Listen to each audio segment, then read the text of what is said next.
হেই everyone, খুব শীঘ্রই শুরু হতে যাচ্ছে জিকেএস আন্ডারগ্রেডের অ্যাপ্লিকেশন। আমরা যদি গত বছরের অ্যাপ্লিকেশনের গাইডলাইনটা দেখে থাকি তাহলে আমরা বুঝতে পারবো আসলে বাংলাদেশ থেকে কতজন এলিজিবল। তো আমরা ফার্স্টেই যেটা দেখছি এখানে হচ্ছে এম্বাসি ট্র্যাকের কোটা। এম্বাসি ট্র্যাকে টোটাল স্টুডেন্ট নিবে হচ্ছে 150 জন 71টা কান্ট্রি থেকে। এখানে আবার ভাগ করে দিয়ে দিয়েছে, জেনারেল ক্যাটাগরিতে 82 জন, ওভারসিজ কোরিয়ান হচ্ছে 7 জন, আর জিকেএসে নিবে হচ্ছে 61 জন। তো এর মাঝখানে বাংলাদেশ থেকে টোটাল কোটা ছিল মাত্র 3 জনের। এবার আসি আমরা ইউনিভার্সিটি ট্র্যাকে।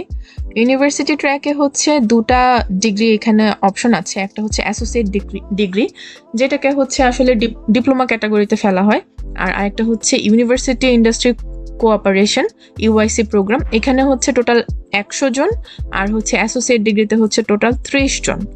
তো আসলে এখানে স্পেসিফিকলি বলেনি যে কতজন হচ্ছে নিবে বাংলাদেশ থেকে, এখানে স্পেসিফিকলি বলা নেই। তো আপনারা অ্যাপ্লাই করতে পারেন, কিন্তু আসলে কত বেশি নিবে বা কম নিবে সেটা ডিপেন্ড করবে হচ্ছে টোটালি এনআইআইডির উপর। ধন্যবাদ।